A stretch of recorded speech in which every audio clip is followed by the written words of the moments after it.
Buenos días. De parte de la Cámara de Comercio de Santiago y en representación de nuestra presidenta María Teresa Vial, les damos la más cordial bienvenida y agradecemos a todos a quienes se están ya conectando a este seminario online. La nueva Constitución, ¿cómo conversa la sociedad digital chilena? Este es un estudio que tiene como finalidad entender cómo la conversación digital alrededor del proceso constituyente empezó a consolidarse y evolucionar post-estallido social. Todos sabemos que hoy día las redes sociales son el foro público en donde a veces, sobre todo los más jóvenes, exponemos desde nuestra vida personal, pero mayoritariamente tratamos de informarnos. Y por muchas veces que nos parezca como ajeno o un proceso, o o sea, un fenómeno muy moderno, muy de futuro, al final es la realidad. Ahí es donde nos estamos informando, nos estamos creando opinión, y la verdad es que las redes sociales están de alguna manera reflejando cómo se va formando opinión, y en este caso en un tema tan importante como la nueva Constitución. La área de asuntos públicos y Deep Digital Business de Llorente y Cuenca en Chile, a través de su metodología pionera de Data Analytics Suite, basada en Big Data e inteligencia artificial, han realizado este estudio que busca identificar y comprender a las comunidades, los líderes de opinión y líneas de expresión de este hito histórico, cuyo desenlace está marcado por el plebiscito de salida que se llevará a cabo el próximo 4 de septiembre. Aquí vamos a conocer las principales conclusiones de este análisis. Se han visto más de 7 millones de menciones publicadas entre octubre del 2019 y mayo de este año. Llorente y Cuenca es una firma global de consultoría de comunicación, marketing digital y asuntos públicos, y nuestros expositores son Pablo Pinto, que es el gerente digital de este Deep Digital Business Chile, licenciado en psicología, cuenta con más de 14 años de una experiencia mixta en consultoría, comunicación y marketing. Y lo acompaña Juan Cristóbal Portales, que es miembro del Consejo Asesor de Llorente y Cuenca en Chile. Él es periodista de la Universidad Católica, máster en Gobierno y Gestión Pública de la Universidad de Chile, fundador y director ejecutivo del Instituto Desafíos de la Democracia y representante en Chile para el proceso constitucional de la Fundación Max Planck para la Paz Internacional y el Estado de Derecho. Muy buenos días, muy bienvenidos Pablo y Juan Cristóbal. Aquí les dejo a ustedes la palabra para que nos muestren esto. Yo les decía antes, mientras conversábamos, que estaba muy expectante porque, bueno, hemos estado en este ciclo de conversaciones respecto a la Constitución, y ver ya este análisis, además con todo este tema de inteligencia artificial y herramientas tecnológicas para entender lo que está pasando en las redes sociales, era algo muy interesante que nos congregaba mucho a saber, así que estamos expectantes a los resultados de este estudio. Muy bienvenido, Pablo. Muchas gracias, Carlos. Muchas gracias a todos los que están presentes hoy en este webinar. La verdad, para nosotros también fue súper interesante realizar este estudio. Nos tomó varios meses hacer la recolección y análisis de los datos. Y también, o sea, como encontrarnos de repente con ciertas conclusiones que uno podría decir que en algunos casos son esperables o obedecen a la intuición o a una lógica sobre algunas conversaciones ya instaladas, pero hay otras también que sorprenden un poco, y quizás lo más importante de esto es que estos son los datos los que hablan. Es que esto no representa una opinión ni personal, ni nosotros como consultora, sino más bien es un statement basado en datos de cómo se ha dado la conversación en la sociedad digital chilena sobre la nueva Constitución y cómo se han formado estas comunidades más influyentes dentro de la conversación. Influyentes por alcance, influyentes por cantidad de mensajes emitidos, por perfiles que están comprometidos con ciertos tipos de mensajes, que es lo que vamos a revisar ahora a continuación. Entonces, si ustedes se fijan, a ver, ahí sí. Si ustedes se fijan, tenemos una pregunta. Todos los DAS, los Data Analytics Suite que nosotros hacemos, responden a una pregunta general. En este caso, la pregunta es: ¿cuáles son las principales temáticas y comunidades de la conversación social en torno al borrador de la nueva Constitución para Chile? Dice en torno al borrador, porque este estudio nosotros lo realizamos anticipándonos a el 4 de julio. Este estudio salió antes de la fecha que acaba de ocurrir, y por lo tanto lo que nosotros buscábamos era esa anticipación para poder decir, oye, esto es lo que nosotros creemos que puede suceder.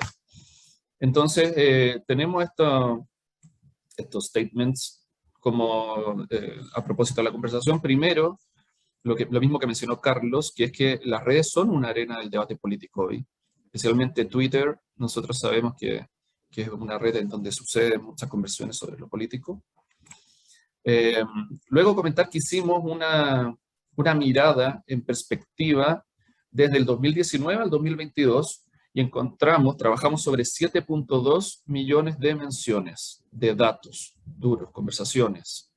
¿Y por qué hicimos esta perspectiva? Porque quisimos entender, como bien dijo Carlos, desde el momento del estallido social, cómo fue dándose toda la conversación a lo largo de estos últimos años hasta llegar a este momento de la emisión del texto definitivo de la Constitución que salió hace un par de días nada más. Entonces lo que buscamos a propósito de esto es entender cómo las temáticas se agrupan en nodos de conversación. Ya les voy a explicar cómo sucede eso, creando comunidades. Las comunidades se crean a partir de temas en común, es decir, personas que asumen un punto de vista muy, muy similar o idéntico, y eso establece qué tan ajustadas o consolidadas están esas comunidades versus otras que tienen ideas un poco más diversas entre sí. Y cada comunidad tiene influenciadores de la conversación, es decir, personas que por el posicionamiento que tienen dentro de las redes sociales, tienen mensajes que generan mayor impacto o mayor alcance, ya sea porque generan respuesta o porque se replican y por lo tanto van generando una expansión de lo que ellos plantean. Entonces, les voy a contar rápidamente cómo es este proceso que nosotros realizamos. Primero, como les decía, hicimos un levantamiento de 7.2 millones de datos entre 2019 y 2022 y quisimos además profundizar en el periodo particular de, mira, ahí dice enero de 2019, perdón, debía ser enero de 2022 a mayo de 2022, porque hay 1.2 millones de menciones en ese pequeño periodo de estos últimos 5 meses del año. Y ahí trabajamos con Big Data, con Machine Learning, a través de inteligencia artificial de nuestra herramienta específica para JIC del Data Analytics Suite. Luego, entonces, clasificamos esta información. Trabajamos con Twitter principalmente, cuentas públicas, eso es súper importante porque no tenemos cómo acceder a los datos de cuentas privadas, búsquedas web, blogs, foros, noticias digitales, es decir, toda la información pública disponible. Ahí hicimos social tracking, query design, filters específicamente dedicados a establecer esa información y entramos al análisis de los que ya mencionamos, temáticas, PICs, comunidades, influenciadores. Y luego lo que hicimos fue ver dónde estaban esos nodos, las aristas, hacer este tipo de análisis a través de la consultoría especializada, es decir, nuestro trabajo, nuestra visión experta. Y esto no es algo que se nos ocurrió simplemente ahora, o sea, respecto del DAS. Es algo que venimos realizando hace años, con más de 10 estudios, para distintas empresas como Petrobras, Storytel, Neo4j, qué sé yo, y teniendo además cobertura por medios exclusivos de Tier 1 como el Diario Financiero, El Economista y los mencionaba de otros países. Vamos entonces al análisis general de la conversación. Aquí tenemos las principales insights que derivan de los datos. Lo primero que nos llama la atención, que aparece como dato importante, es que las conversaciones expresan una postura definida, ¿sí? Esto es lo que nosotros decíamos como que quizá obedece a cierta intuición o lógica esperable en base a lo que uno ve en las conversaciones hoy en los medios. Y aquí tenemos que solo el 13% de la comunidad dentro de esta conversación digital, dentro de este estudio, tendría esta postura neutra o indecisa. Solo el 13%. Significa que prácticamente, o sea, que casi un 90% tendría ya una decisión tomada, que son un 39.3% que aprueba y un 47.3% que rechaza. En cantidad de mensajes emitidos, eso no son perfiles. Y luego tenemos que hay más mensajes que logran más visualización. Y esa es que la comunidad del rechazo alcanza un 60% más de usuarios que la del apruebo. Que alcanza un 60% más de usuarios significa que emite más mensajes. Más mensajes que tienen por contenido esa crítica o rechazo al documento de la Constitución, o al proceso constituyente. Luego tenemos que que los influenciadores constituyentes participan, algunos de ellos en el apruebo y no así en el rechazo. En el rechazo, los más influyentes no son personas que pertenezcan a la Convención Constitucional. Y además, de la red total de influenciadores que participan del apruebo o del rechazo, ya van a ver a quiénes se refiere, el apruebo tiene un 10% menos de seguidores en su red total, en el alcance de esas cuentas. Luego les cuento que los mensajes negativos son un 30% más que los mensajes positivos, como yo les decía. De hecho, estamos hablando que esos mensajes negativos son más o menos 20.000 mensajes más que los otros, de 100.000 a 125.000, 104.000 a 125.000. Hay 20.000 mensajes más en eso. Y sin embargo, el número de usuarios, y aquí entramos en las personas a favor, es mayor en un 27% de los usuarios críticos al proceso constituyente. Porque tenemos unos 15.000 perfiles versus unos 11.000 perfiles. 15.000 de perfiles que hablan del apruebo y unos 11.000, 12.000 perfiles que hablan del rechazo. Luego tenemos, dentro de los pics de conversación, que también los vamos a ver, que la salud es prioridad. O sea, la salud es la que tiene mayores pics de conversación. Van a ver ustedes ahí los datos. Y que respecto a las temáticas en donde se enfocan más las comunidades, tenemos que el apruebo, o la comunidad que se forma por el apruebo se enfoca más en los recursos naturales, y la comunidad en torno al rechazo se enfoca más en la temática de propiedad. Respecto a la conversación, fíjense, aquí tenemos los datos que yo les mencionaba antes, un poquito más desglosados. Del lado izquierdo lo que ustedes ven es cómo se constituyen las 4 principales comunidades que están conversando respecto al tema del proceso constituyente de esos 7.2 millones de datos. Y tenemos 4 comunidades. La que aprueba la Convención Constituyente, es decir, que emite mensajes con un sentimiento positivo hacia la Convención y hacia el proceso constituyente. La que emite mensajes de crítica o rechazo. Los medios y periodistas como una tercera comunidad. Y luego algunas agrupaciones activistas como una 4ª comunidad. Todo lo demás que viene hacia abajo no alcanza a constituirse como comunidades. Es decir, son personas que no se asocian necesariamente a ningún grupo en particular y que no se asocian por términos como de intereses o de opinión, y que por lo demás, al no generar comunidad, no generan como un número concreto, sino que serían puntos dentro de este sociograma más amplio. Y lo que ustedes ven a la derecha es un sociograma en donde tenemos nodos y tenemos estos elementos, las aristas que conectan los nodos. Entonces, los nodos son esos círculos de color marcados y dan cuenta de que esas comunidades están muy consolidadas y son comunidades que tienen muchos elementos en común, es decir, que piensan muy parecido. Y por eso se construyen de esa manera tan marcada. Entonces tenemos un apruebo marcado con ese color rosa bien definido, con algunas aristas que conectan con medios y periodistas, y tenemos un rechazo en él, o lo opuesto al apruebo, también con un color muy marcado, en donde también se proyectan algunas pequeñas aristas verdes hacia medios y periodistas. Y medios y periodistas cumple, por así decir, con este rol de conexión informativo, de estar en medio de estas conversaciones más polarizadas, y en eso nosotros observamos que su participación de los mensajes es bastante, se ha dado de manera bastante neutra, porque abordan todas las temáticas de una manera muy similar en términos de importancia del tiempo que dedican a ello. Y tenemos algunas agrupaciones activistas que tienden a asociarse con estos, más con el apruebo que con el rechazo. Se fijan, son estos colores moraditos acá arriba, y que lo que hacen es intentar introducir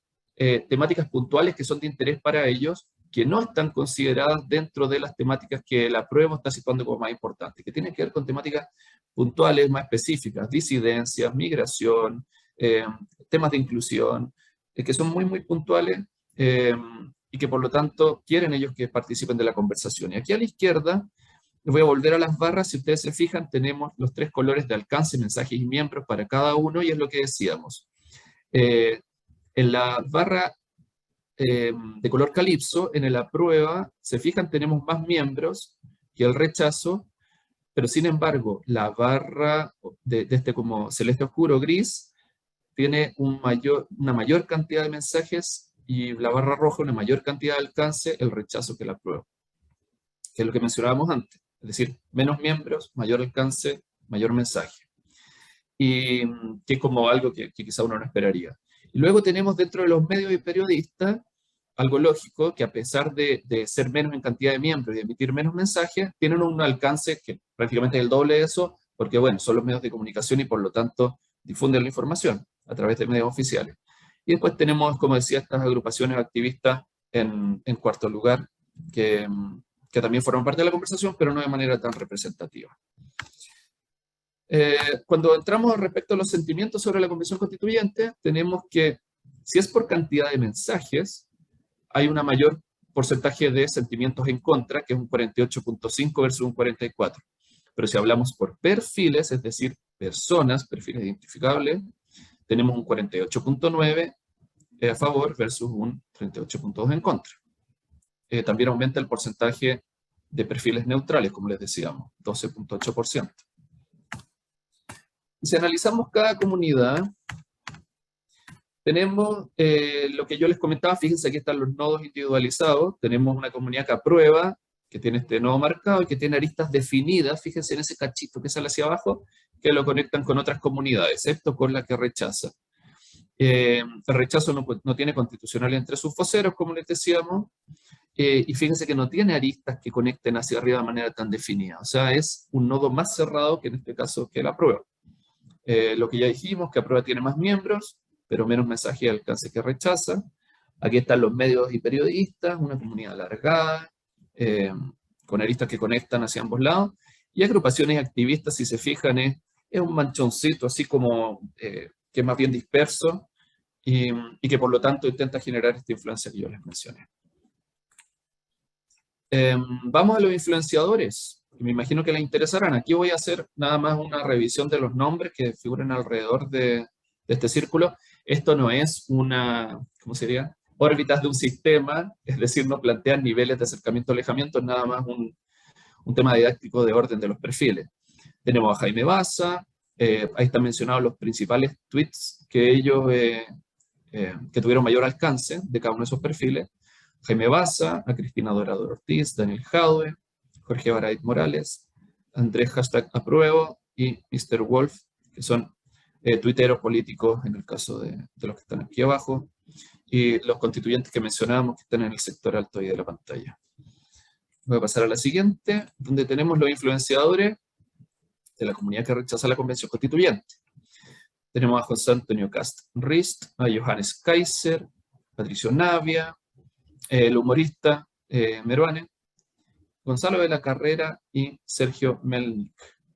Dentro de los influenciadores más importantes, es decir, los que generan más influencia en la conversación de la comunidad que rechaza la Convención Constituyente.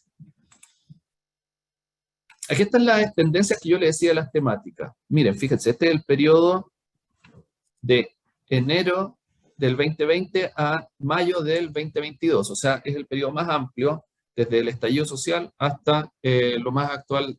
Y fíjense que la salud es el pic más alto de conversación, 18.429 menciones, que se daba esta demanda por falta de equidad en el acceso a la salud oportuna.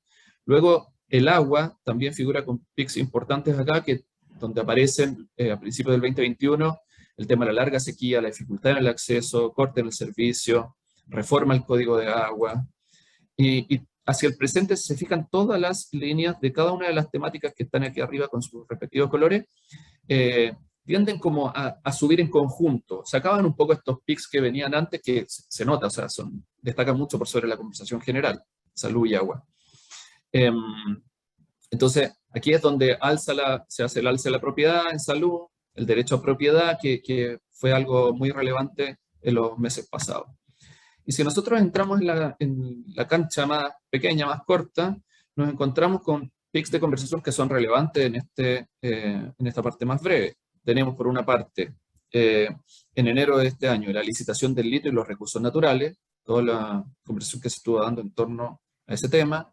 Luego, fíjense, tenemos estos dos PICs de propiedad relacionados con las iniciativas constituyentes sobre los derechos, que tiene que ver el tierra, territorio, bienes naturales, esta supuesta eliminación del derecho a propiedad, y que se está incorporando en el borrador de la nueva Constitución. Y nuevamente salud vuelve a aparecer acá hacia mayo de este año, a propósito de este cuestionamiento sobre este rol del sector privado público, cómo iba a ser planteado dentro de la Constitución.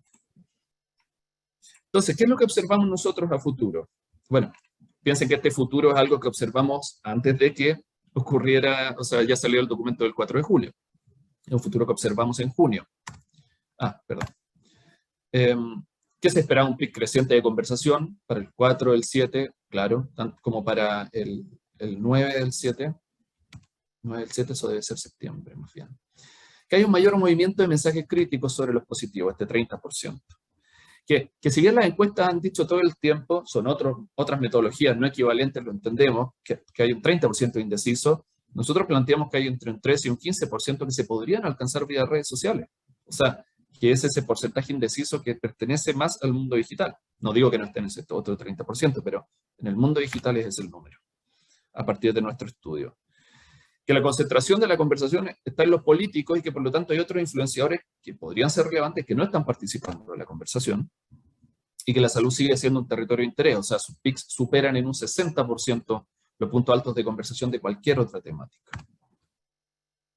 Nuestras consideraciones finales tienen que ver, por lo tanto, con, bueno, cuáles son los riesgos y oportunidades a las que se enfrentan las empresas en Chile. Por una parte, creemos que hay una expectativa, o sea, hay un compromiso ciudadano, entonces hay una expectativa de los actores de la sociedad civil por participar de esta conversación. Entonces, las empresas tienen la oportunidad de acelerar su proceso de aproximación, algo que quizás ya venían haciendo, y incluir una agenda digital que está siendo muy dinámica y que por lo tanto requiere de una atención constante, ¿sí? Como no desentenderse de esta situación que está ocurriendo, que suponemos que nadie está desentendido, pero que sin embargo amerita como no solo atención, sino participación. Entonces eso implica, para participar, ¿qué hay que hacer? Entender a las comunidades, o sea, cómo están conversando, cuál es el tono de esa conversación y de esos mensajes, cómo se están haciendo notar, quiénes están hablando, a quiénes hay que traer a hablar, si es que uno quiere relevar ciertas temáticas que no están siendo relevadas. Entonces ahí uno ve que salud, recursos naturales, propiedad, son temas que van a impactar, o podrían impactar en la matriz productiva de Chile. Entonces, si estos temas en particular son relevantes para una empresa en particular, debiese adelantarse, intentar cambiar quizás estrategias de comunicación y relacionamiento. O sea, esto va a cambiar y por lo tanto, ¿qué hago yo para anticiparme ese cambio?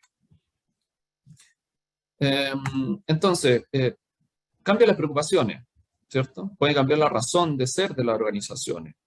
Entonces, lo que nosotros planteamos es que hay nuevos incentivos para desarrollar y fortalecer la marca empleadora. La marca empleadora es uno de los pilares fundamentales de cualquier empresa y tiene que ver con cómo participan o no de esta conversación y cómo plantean cómo es su postura y cómo estas temáticas son o no relevantes para ellos y cómo se van a adecuar o van a influir dentro de la conversación social que está ocurriendo y las comunidades que se están creando.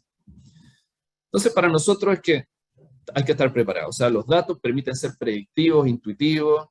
Nosotros, el lema de nuestra consultora es Anticipate, ¿no? Embrace, Disruption. O sea, nosotros estamos siempre en la intención de participar, de hacernos parte de las comunicaciones de la empresa y sabemos que se puede corregir en tiempo real estrategias de comunicación. Es parte de nuestro trabajo. Así que, bienvenidos a esos cambios. Agradezco a todos por su atención y le doy paso a Juan Cristóbal Portales, que nos va a compartir elementos de análisis del contexto sociopolítico en torno a este tema. Muchas gracias. Muchas gracias, Pablo, y muchas gracias, Carlos, también por la invitación, la posibilidad de compartir con ustedes algunas apreciaciones respecto de estos datos. Y también respecto de la gran cantidad de datos, la maraña de datos en la que estamos insertos hoy día en esta campaña por el apruebo, el rechazo y este plebiscito de salida. Yo creo que los datos son más o menos claros, lo que ha podido exponer Pablo. Me imagino que en muchos casos vienen a reforzar muchos de de las estadísticas y datos que estamos viendo en diversas encuestas, estudios de opinión hoy, y que ustedes también probablemente ya conocen. Yo simplemente quisiera enfocarme en algunas tendencias, algunas generales y otras más bien específicas, que creo que son bien interesantes rescatar de este estudio. Por una parte, yo creo que nunca está de más recordar que las características propias del proceso que estamos viviendo hoy día y que tienen que ver también con las conversaciones que hoy se están produciendo en redes sociales. Este es un proceso histórico, es un proceso icónico, que parte con una mirada bien esperanzadora por parte de una mayoría ciudadana que aprueba en un 80% prácticamente el poder avanzar a este proceso de una nueva constitución. Es inédito también en su conducción democrática, si uno mira a otros países de la región y cómo se han producido ciertos procesos constituyentes. En muchos casos surgen de procesos más disruptivos, de golpes de Estado, en fin. Por lo tanto, este sí es un proceso icónico para Chile y para el resto del mundo. Pero también hay que decir que es un proceso que no es neutro. Eso lo estamos viendo hoy día. Y estamos viendo claramente que hay dos pulsiones presentes en juego, donde está la idea de cambio, pero también está la idea de cierto status quo, de mantener aquello que teníamos hasta ahora, o eventualmente introducirle algunos grados de mejora. Y en ese sentido pasamos, como todo proceso, ¿verdad?, desde la promesa, de esta promesa de cambio, en fin, que estaba expresada en el plebiscito por esta nueva constitución, a la concreción de esa promesa, y que tiene que ver con cómo esa promesa hoy día está funcionando en la realidad. Y la realidad donde se están enfrentando estas dos pulsiones. Ahora, el enfrentamiento de estas dos pulsiones, esta idea de cambio versus esta idea de status quo, no es nueva, ya lo hemos vivido en Chile respecto a otros procesos similares, se acordarán del plebiscito y el sí y el no. Básicamente ahí se enfrentan esas dos pulsiones, en otros países también el proceso del Brexit, en donde también se expresa la idea de mantenerse o la idea de salirse de un gran acuerdo establecido hasta ese momento. En fin, siempre en el fondo, el trasfondo de estos procesos llevan al terreno a jugarse estas dos pulsiones. Y por lo tanto aquí vemos expresadas dos comunidades claras que expresan esas pulsiones, que están expresadas claramente en los datos que comentaba Pablo, y son dos tendencias que hoy día están súper polarizadas, están radicalizadas, y que no es distinto, ¿no es cierto?, a otros fenómenos que hemos visto en distintas partes del mundo. Entonces se establece un relato fundamentalmente binario, de apruebo versus rechazo, de cambio versus mantención, con un escaso margen para la indefinición o la imparcialidad. Y eso se va profundizando a medida que vamos avanzando a la fecha de la elección. Si ustedes se fijan, solo hoy día tenemos un 13% de indeciso, dentro de los datos que veíamos hace poco en redes sociales, y en términos de las encuestas, ese valor de los indecisos hoy día tiende a bajar. Si hasta hace 2 semanas teníamos alrededor de 30 o 35% de indecisos en las encuestas, dependiendo de cuál tomáramos, la CEP, en fin, criterios, hoy día vamos viendo que a medida que nos vamos acercando a la fecha de la elección, la cantidad de indecisos también va bajando, y por lo tanto, en los discursos se tienden a polarizar y a radicalizar mucho más. Ese es el mismo fenómeno que hoy día estamos viendo exacerbado en redes sociales. Y lo interesante de eso es que esa lógica binaria que hoy día estamos viendo en redes sociales también probablemente se va a amplificar a través de ciertos espacios mediáticos masivos en televisión, radio, en fin. Y eso también es lógico, es parte de estos procesos. Va quedando poco espacio para la racionalidad, va quedando poco espacio para la construcción de ciertos puentes o ciertos espacios de diálogo, y finalmente lo que se va tratando de hacer es sentar ciertas posiciones. Y a medida que vamos avanzando también, los discursos sobre los cuales se asientan esas posiciones tienden a ser cada vez menos racionales y por el contrario, tienen una lógica más bien emocional. Que es propio, ¿no es cierto?, de estos espacios hiper polarizados. Y en ese sentido, no va a ser raro, ¿verdad?, que a medida que avancemos en la campaña, los factores emocionales sobre los cuales se va a ir jugando esta opción del apruebo y el rechazo. Por un lado va a ser esta reminiscencia o esta vuelta por parte del apruebo, de las campañas del apruebo, a que hay que salir de la Constitución de Pinochet, hay que superar la Constitución del 80, ¿verdad? Y generar todo un relato emocional respecto de lo que significa ese pasado, lo que significa, ¿no es cierto?, ese legado más bien autoritario. Probablemente ahí va a estar radicalizado el discurso del apruebo. Y por otro lado, desde el punto de vista del rechazo, lo que se va a acentuar también en términos emocionales es la incapacidad de esta nueva constitución de cumplir con esa promesa de albergar esta casa común, ¿ah?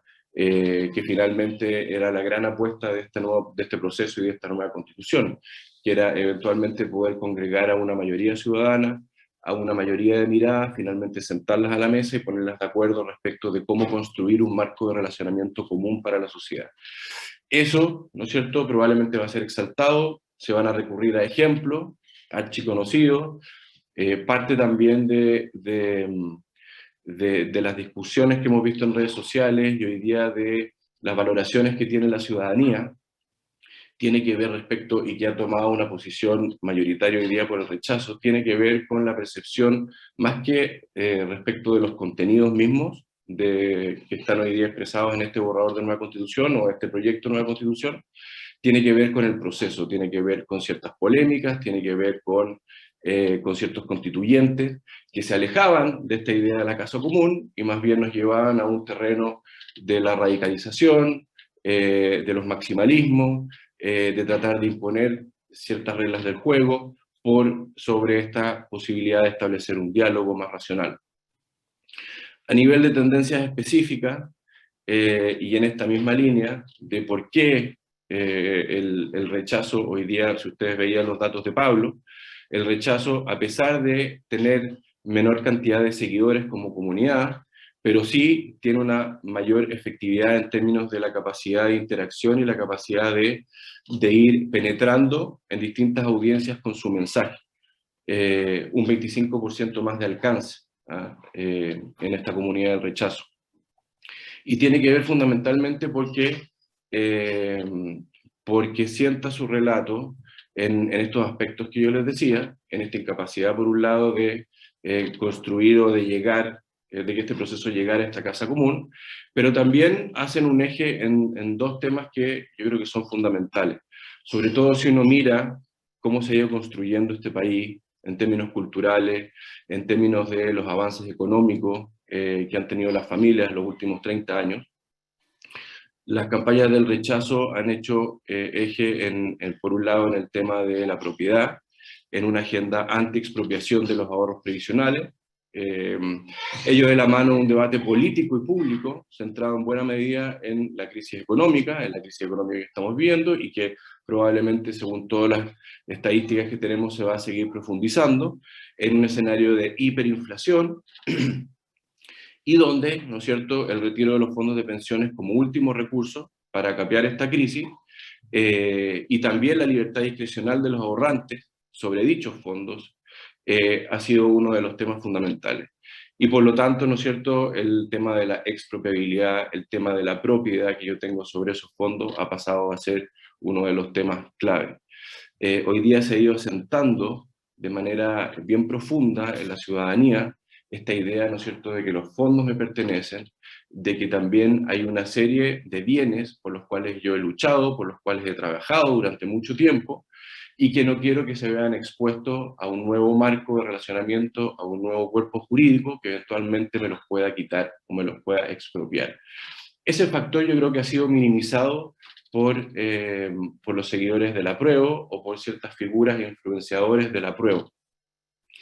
Y por eso, ¿no es cierto?, tenemos hoy día uno de los mayores movimientos y grupos activistas como Con Mi Plata No, que ha sido uno de los influenciadores clave dentro de las conversaciones en redes sociales e incluso yo diría dentro del proceso. Es un movimiento que fue el movimiento que logró mayor cantidad de firmas para poder presentarse ante la nueva Constitución, o sea, ante la Convención. y que claramente expresa esta idea que yo les estoy señalando acá. Otro factor que puede jugar a favor de la instalación de esta agenda, y como también sucede en otras campañas en el mundo, es la utilización de ciertos bots y cuentas con un historial que no permite identificar que se trata de personas reales. Y aquí la comunidad de rechazo tiene a lo menos un 3% más de este tipo de cuentas que el apruebo, y ese es un dato no menor. Y son cuentas que van viralizando, que van comunicando, pero también, ¿no es cierto?, tienen una capacidad de ir reproduciendo ciertos contenidos que no necesariamente se condicen con datos reales, con datos verídicos, sino que su objetivo último es ir realzando ciertos mensajes, a veces en un tono más emocional, y que básicamente tienen una agenda detrás hiperdefinida. Puede haber jugado también a favor del crecimiento de esta agenda el que a medida que ha aumentado la desaprobación hacia el proceso y el trabajo de la Convención Constituyente, en la mayoría de los estudios de opinión que hoy día tenemos a disposición, y esto se ha ido profundizando en las últimas semanas, los mayores influenciadores de la comunidad del apruebo, fundamentalmente los constituyentes como Baradit, como Baza o como Cristina Dorador, que eran los emblemas del apruebo y de este proceso, comenzaban y han perdido credibilidad, han perdido efectividad en sus posiciones y en ciertas demandas radicadas en la defensa de la convención, fundamentalmente en la defensa de la convención y el proceso. Luego en ciertas agendas temáticas como los recursos naturales, los derechos sociales. Pero estas agendas y estos temas han pasado a un segundo plano respecto de esta defensa corporativa que han tenido que hacer del trabajo de la convención. Y un trabajo de la convención que claramente no está bien evaluado y que ha sido el motor fundamental, diría yo, de esta mala evaluación, de esta mala percepción, de esta mala reputación que hoy día tiene la convención y el proceso en general. Y ahí tenemos de casos desde Rojas Bade, ¿no es cierto?, hasta el constituyente que termina votando en la ducha, y hasta otro tipo de polémicas que finalmente van generando, van instalando, ya no solo una foto percepción de un momento, sino que una imagen más duradera, reputacional en el tiempo respecto del proceso. Y que creo que como toda imagen, como toda percepción que opera en un plano más reputacional, que tiende a ser más duradera, va a ser más difícil de erradicar. Y por lo tanto, ¿no es cierto?, para el apruebo, para la campaña del apruebo, en las semanas que quedan, va a ser mucho más difícil de contrarrestar esta posición o esta percepción que ya se ha ido instalando claramente en las mentes y en los corazones de una mayoría de ciudadanos.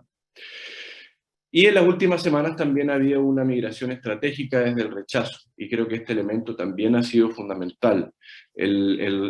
A quienes están por el rechazo, aquellos movimientos, aquellos influenciadores, no solamente los que hemos podido ver a partir del análisis de estos datos, sino también los que vemos en otro tipo de medios y en otro tipo de espacios políticos, en fin, hoy día han tenido la habilidad de salir de una defensa corporativa más radicalizada respecto de la posición del rechazo, para dar cabida a otras voces más moderadas que vienen precisamente desde sectores tradicionales de la centroizquierda o de sectores que en el papel debieran estar con el apruebo.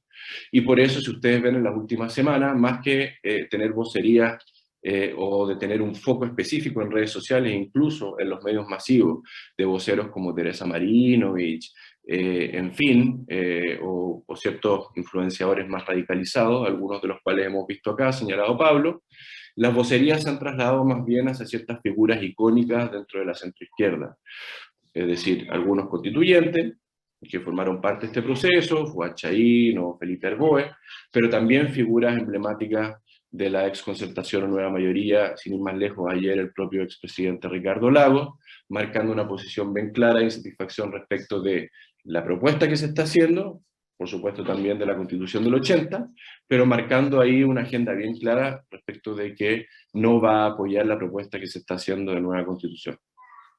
Por lo tanto, ahí desde el punto de vista de las fuerzas del rechazo, los influenciadores del rechazo, creo que eso también ha sido una estrategia muy, muy inteligente. Y me imagino que esa estrategia se va a seguir profundizando, es decir, las voces más radicalizadas se van a apagar, se van a silenciar y van a dar cabida a estas voces más centradas, más moderadas, y que vienen desde un ADN, que vienen de ciertas posiciones políticas e ideológicas, que en el papel, insisto, debieran haber estado con el apruebo. Esos son como a nivel de tendencias generales y específicas algunos de los elementos que considero relevante destacar de este estudio.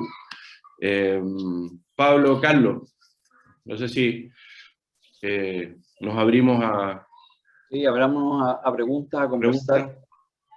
Re interesante los datos, ahí dejemos de compartir para que aparezcamos todos. Tenemos un par de preguntas acá en el chat y también, bueno, también invitamos, hay una, no sé, hay harta gente también, yo lo estoy mirando por el lado en LinkedIn, que también pueden dejar preguntas en el chat de LinkedIn, vamos a tratar de verlas todas. Para empezar, hay un timing de todo este proceso, como ustedes decían, hicieron el análisis desde más o menos la época del estallido social, octubre del 2019 hasta hoy día, que de alguna manera no es el natural. Si nos acordamos, el proceso original debió haber estado terminado ya hace cierto tiempo y la pandemia fue obligando a retrasar primero el plebiscito de entrada, que se llama, un par de veces. Creo que lo hicimos como un año más tarde. Yo buscaba ahí rápido cuál era la fecha en que habíamos elegido a los constituyentes, que fue en mayo del 2021 recién. Entonces, la verdad es que el trabajo constituyente, digamos, ha sido este último año. Ahí hay un tema desde el punto de vista de que este desprestigio, no sé, o esta disconformidad de la sociedad respecto a la forma, es muy reciente, digamos, y lo cruzo con un dato que ustedes mostraban, como por ejemplo el tema de la salud era un tema que de alguna manera no se hace cargo. Yo sé que todos queremos que en una nueva constitución, sea esta, sea otra, reformada, sea otra alternativa, ponga más fuertemente los derechos sociales en la constitución. También sabemos que la actual constitución consagra el derecho a la salud y no es capaz de hacerse cargo. Entonces, el Estado también en realmente proveer derechos sociales no es tan eficiente, no es tan efectivo. Entonces, pero de todas maneras lo queremos ver ahí, es un sentimiento ciudadano y pase lo que pase, yo creo que los derechos sociales en el futuro van a estar en nuestra Constitución.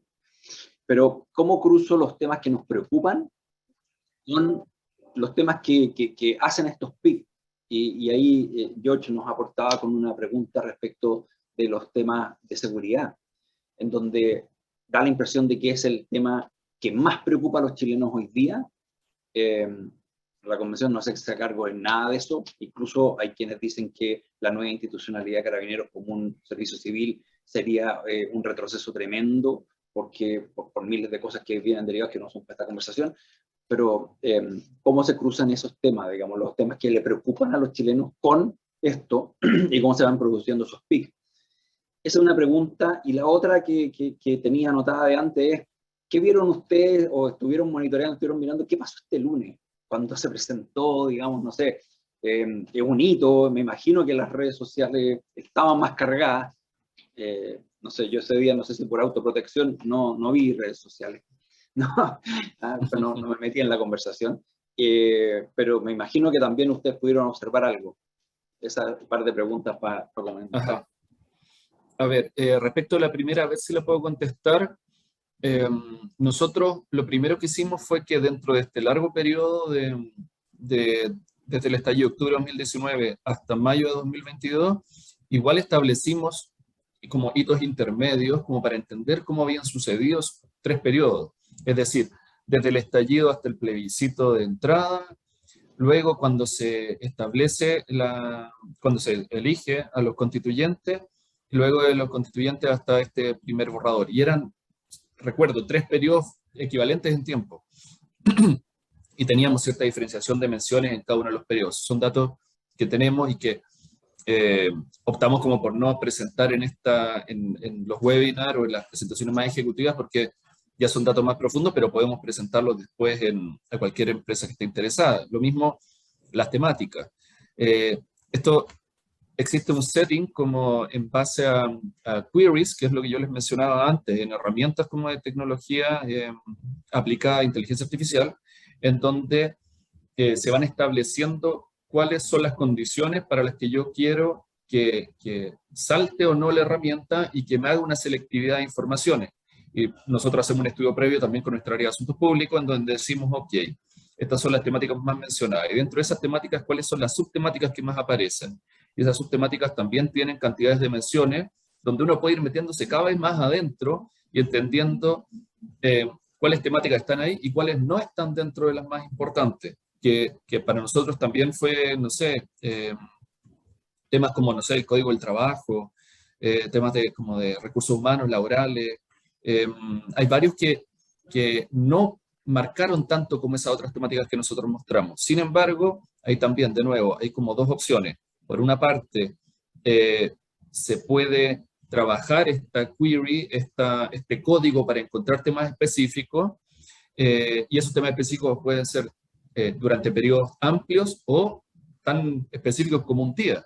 O sea, el caso de tu pregunta, de lo que pasó el día lunes, por supuesto, nosotros queríamos saber qué había pasado, entonces activamos toda nuestra máquina y imagínate que en un día, que fue el 4, hubo 45.000 menciones. Imagínate que las comunidades que nosotros estábamos planteando tenían más o menos, o sea, tenían sobre las 100.000 menciones en todas las temáticas y en solo un día hubo 45.000 menciones de un tema. O sea, ese nivel de explosividad respecto de esa temática. Y poco antes, durante la misma semana, habíamos tenido un pic de 28.000 y tantos mensajes. Y antes de eso, piensen en el pic más alto que yo les mostré dentro, por temática, el agua tenía el pic más alto y eran 18.000. O sea, este tema duplica el pic más alto de una temática en particular que fue relevante durante un proceso de año y medio, no, de 2 años. Entonces, sí, efectivamente, así de crítico es en este momento. O sea, no hay un tema que sea más relevante dentro de la conversación social y dentro de las tendencias de las conversaciones digitales. Oye, yo alguna vez vi algún análisis, no sé si ustedes lo pueden corroborar. Hay esta herramienta del sentimiento de las redes, de repente se parece mucho en su resultado, en su capacidad predictiva, entre comillas, a las encuestas. ¿Saben? Todos sabemos que ya pasamos, no sé, los domingos uno lo único que hace es esperar que te lleguen las encuestas, digamos, es como la conversación familiar. Es medio, no sé, estresante el tema, pero como estamos en lo que estamos metidos, pero ¿ustedes ven esa correlación, digamos, entre aplicando la herramienta, aplicando este DAS, qué sé yo, y todas las herramientas de inteligencia en el análisis de las redes, ven esa capacidad predictiva? Y se los pregunto un poquito porque también yendo hacia la conversación más interesante desde el punto de vista del mundo de la empresa, cómo se puede aplicar esta herramienta en temas más de empresas, más de estudios de mercado, etcétera, porque al final del cuento, si es que eso es equivalente, si eso realmente nos está mostrando ese sentimiento de las redes, nos está mostrando tendencias que pueden, entre comillas, reemplazar una encuesta, un estudio de mercado, etcétera, o cómo los estudios de mercado y las encuestas se enriquecen con esta herramienta, digamos. Entonces, cómo está ese cruce de la información, porque al final aquí lo que es interesante es el uso de todas estas nuevas tecnologías para buscar datos que para las empresas nos es interesante, digamos, ¿no? Datos de mercado, datos de tendencia, etc. Si quieres, Pablo. Sí, dale, dale Juan Cristóbal, yo te lo tomo después de tu contexto. Sí, precisamente sobre la pregunta de Carlos. Hay un dato bien interesante de Twitter. En general, Twitter tiende a ser un espacio que no necesariamente se condice con las percepciones que tiene una mayoría de la población o de la ciudadanía en general, porque es una red que está mucho más politizada. Quienes van a Twitter, ¿verdad? En general tienen un nivel de educación e información mucho mayor y un interés mucho mayor en la política y en los asuntos públicos que una mayoría de ciudadanos, que en general ven con bastante distancia a los procesos políticos, tienden a estar mucho más desconectados de cualquier proceso democrático, de las instituciones. Eso lo estamos viendo en general en la mayoría de las encuestas. Pero ¿qué pasa, no es cierto, en este proceso en particular y con la capacidad predictiva de Twitter? Que los contenidos, ¿verdad? Y los relatos, los mensajes que se han ido generando en estas comunidades, en este caso en la comunidad del rechazo, han ido permeando a espacios de conversación que van mucho más allá de Twitter.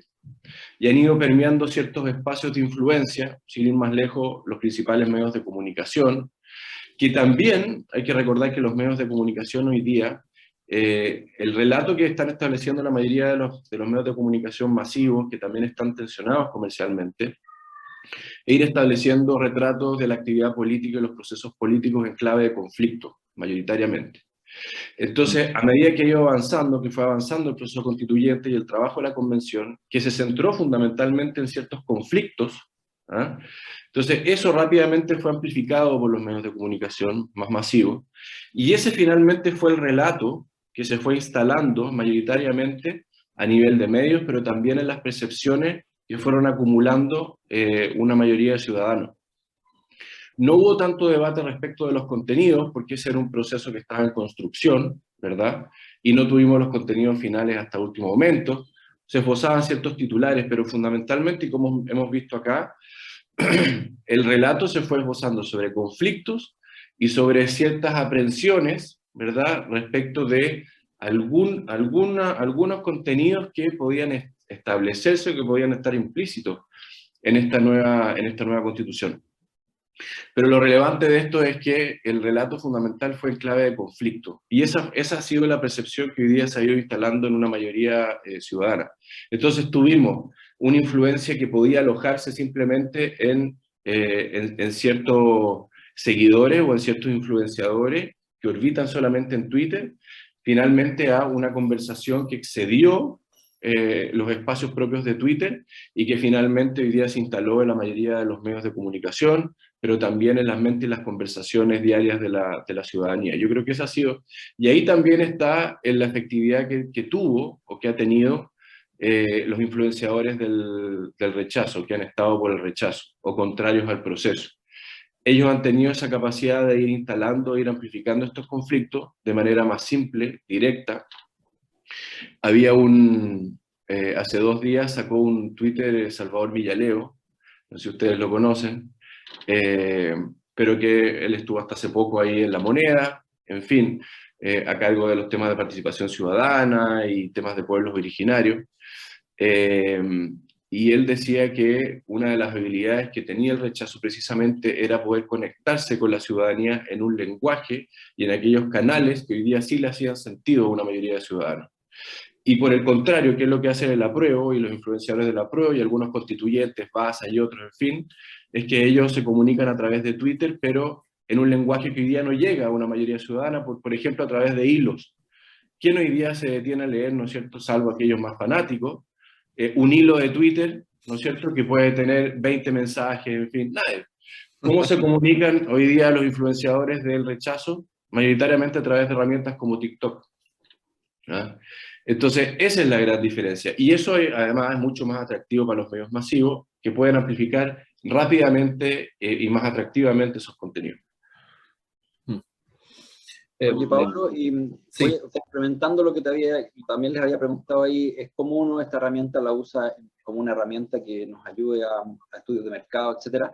Sí. Y que si también, porque aquí nos concentramos en Twitter, pero yo me imagino que esta capacidad de escucha de la herramienta es posible ponerla sobre el resto de las redes sociales, que de repente son mucho más, no sé, para la temática de la empresa son mucho más interesantes. No sé, lo que pasa en Instagram, lo que pasa, no sé si en Facebook hoy día, el mismo LinkedIn en algunos segmentos. Claro.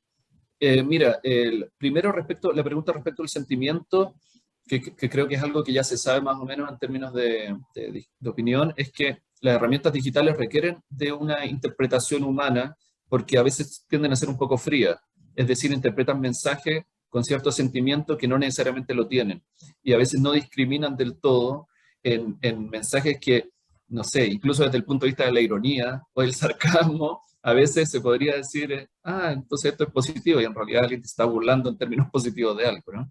Entonces requiere cierta interpretación. Y lo que yo decía, que también lo mencionó Juan Cristóbal, no existe en realidad como una equivalencia metodológica respecto de un estudio de mercado versus el uso de una herramienta digital basada en cuentas públicas o en información digital abierta, disponible. Ahora, el TAS sirve muchísimo para levantar información respecto de reputación, recomendabilidad, confianza, posicionamiento de las empresas en términos digitales. Nosotros tenemos, por ejemplo, trabajamos con varias empresas con una parte de herramienta que se llama Coverage Book o un One Page Report, en donde todos los días les enviamos o semanalmente les enviamos un par de páginas en donde aparecen 9 palabras, menciones más importantes en Twitter, tendencias de menciones de las empresas, si hay alguna temática en particular, no sé, por una crisis, mira, tantas menciones de esta crisis, sentimiento va tornándose positivo y tal. Y nos mantenemos muy cerca de ello. Y aquí es donde está la combinación también de nuestros asuntos públicos versus Deep Digital Business, en donde se tiene esa conversación entre la empresa y asuntos públicos y viene, oye, esto está pasando acá, se está probando tal cosa, oriéntame un poco, no sé, quiero participar de la conversación, y nosotros vamos aportando con todos los datos constantemente cómo va pasando eso. Y también se puede generar, o sea, nosotros trabajamos influencia digital, que tiene que ver con, si quiero ser una parte de la conversación, por ejemplo, oye, creo un issue blog sobre algún tema específico para que se genere información oficial respecto de alguna temática que ocurrió.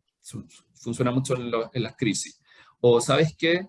Quiero, no sé, hacer una campaña en donde no necesariamente aparezca la empresa, pero sí donde este tema se torne relevante e informe a la ciudadanía. O sea, hay tantas maneras de generar comunicación digital para ir generando influencias que mejore ciertos posicionamientos. Y claro, el levantamiento de datos es clave para eso. O sea, sin datos no hay cómo medir.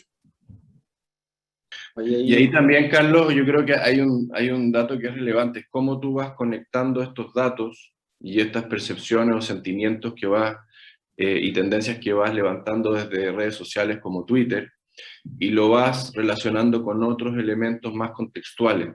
Por ejemplo, te diría que hoy día, respecto de este gobierno en particular y de estas autoridades en particular, y por las características sociológicas y etarias que tiene esta nueva camada de gobernantes, de Boric hacia abajo, ellos están mucho más conectados con las redes sociales. Y por lo tanto, para ellos, la definición de ciertas estrategias, de ciertos relatos e incluso de ciertas políticas públicas está muy conectada también con ciertos mensajes y relatos que ellos van percibiendo o van levantando desde las redes sociales, fundamentalmente desde Twitter, ¿ah? Que ellos también lo saben. Este es como, es un ecosistema que es bien particular. A veces se presta para ciertos engaños, ¿ah? Pero de igual manera ellos están 24/7 monitoreando lo que sucede ahí, y te diría que y muchas también de las definiciones que van tomando, algunas más intuitivas, tiene que ver con ciertos relatos que también se van generando en redes sociales y en Twitter fundamentalmente. Sin ir más lejos, por ejemplo, el cierre de ventanas, ¿ah? Y esto tiene que ver con ciertas definiciones estratégicas que también golpean a nuestras empresas, en fin. El cierre de ventanas era un cierre que estaba pronosticado no para el día en que se hizo ese anuncio, sino que era un cierre más gradual que estaba pronosticado para 2 semanas, un mes después. ¿Qué pasó? Que también el gobierno estaba en la necesidad de hacer un cambio en la agenda, un cambio de relato rápido, ¿ah? Uno, por la crisis económica; dos, también por la baja popularidad del gobierno; tres, por también este nuevo clivaje que se está produciendo entre el apruebo rechazo y la baja, ¿no es cierto?, dramática que ha tenido el apruebo. Entonces, y esta asociación además que hay con el gobierno, porque el gobierno hipotecó parte importante de su capital precisamente en este proceso, desde el principio. Entonces ellos también necesitaban generar un cambio de relato rápido y un cambio en la agenda rápido, y por eso identificaron el tema de ventanas. Y por eso también el conflicto inicial que tuvieron con los sindicatos. Eso fue un elemento que ellos no consideraron, porque esa es la definición que ellos tomaron. No fue tan estratégica, sino que fue más táctica y guiada, ¿no es cierto?, por ciertas sensaciones y sentimientos que ellos iban rescatando desde redes sociales. Identificar una oportunidad, tomar una decisión. Ahora, por suerte tuvieron un gobierno corporativo en Codelco, que tuvo la astucia, ¿no es cierto?, y tenía la llegada con los sindicatos para desarticular rápidamente ese conflicto. ¿Ah? Pero probablemente eso no necesariamente va a suceder respecto de otros conflictos y otras definiciones que ellos vayan tomando. Pero lo que quiero decir básicamente en resumen es que ojo también con estas conversaciones que se van alojando en redes como Twitter, porque también están teniendo una influencia y una explicación en parte de las definiciones que hoy día está tomando este gobierno, por ejemplo. Oye, Pablo, ahí, bueno, había una pregunta, Rodrigo, que preguntaba por el cruce de información que puede haber respecto de ese apruebo o rechazo del plebiscito de entrada, que como ustedes decían, casi llegó al 80% de todos los chilenos estaban convencidos de que queremos una nueva constitución. Otra cosa será lo que pase ahora de si nos gusta esta propuesta o no. Pero además, me quedo con la segunda parte de la pregunta en donde él, y yo creo que ustedes la han contestado, y la contestaron en la exposición respecto de que si son más activos los de rechazo que los del apruebo, y es claramente que sí, digamos, porque son menos los de rechazo en la comunidad. En realidad no se habla de simpatizantes, sino que se habla de esa comunidad que ustedes siguen, que eran 15.000 versus 11.000 más o menos. Entonces eran bastante más los del apruebo, pero que en el rechazo hay más interacciones y por supuesto da la impresión de que crean como un más engagement. No sé si es correcta la palabra, la definición, digamos. Sí, efectivamente, bueno, tú lo has dicho, o sea, son los datos que aparecieron y que menos perfiles identificados dentro de esa comunidad generan más mensajes y generan mayor alcance. Y eso implica que hay mayor conversación o que hay más réplica con las palabras claves que son parte de esa conversación o de esa tendencia. Igual lo que nos dábamos cuenta es que a pesar de eso, por ejemplo, los hashtags que se ocupan para el apruebo eran menos quizás y se ocupaban menos hashtags. Entonces, ¿eso qué permitía? Digamos que en el rechazo había una diversidad de hashtags para criticar, en cambio en el apruebo había, no sé, 1 o 2 a favor. Y eso hacía que esos hashtags se posicionaran mejor. Entonces uno diría, oye, un consejo, usan menos hashtags, como pónganse de acuerdo en cuál hashtag van a usar para que ese se posicione. ¿Te fijas? Es como hay pequeñas estrategias, por así decir, comunicacionales. Uno no puede saber realmente cuán orquestado o no está esa organización en torno a plantear esos mensajes, porque dentro de esos 10.000 o 15.000 perfiles, hay unos 6, 10, o sea, contados con los dedos de las manos, que generan mayor influencia. Y debajo de eso tienes personas, ciudadanos a pie, que lo que hace es opinar y replicar y hace que esos mensajes lleguen más lejos, pero no tiene una influencia sobre la conversación. Es decir, lo que dicen los influyentes es que un mensaje de ellos tiene una multiplicación muy fuerte. Entonces, claro, lo que nosotros también decíamos dentro de las recomendaciones o lo que pueden visualizar las empresas más adelante es quiénes influyen en la conversión. A veces son las mismas personas de las empresas. En ese sentido, nosotros apostamos mucho por el posicionamiento ejecutivo en LinkedIn. O sea, en que uno vaya creando key opinion leaders sobre temáticas específicas que para la empresa son relevantes y que por lo tanto luego esas personas, dependiendo de la red social donde quieren participar o donde quieren influir, sean voces validadas y se transformen, no sé, naturalmente en voces consideradas dentro de las conversaciones en las temáticas que son de su interés. Interesantísimo. Las redes sociales son un fenómeno que para los que somos más viejos nos cuesta a veces hacernos usuarios más expertos. Y bueno, y esa es un poquito la invitación, yo creo, de Llorente y Cuenca, de que, bueno, existen estas herramientas, las podemos aplicar, las podemos usar en el mundo de la empresa. Pablo, Juan Cristóbal, muchísimas gracias por esta conversa, muy, muy interesante.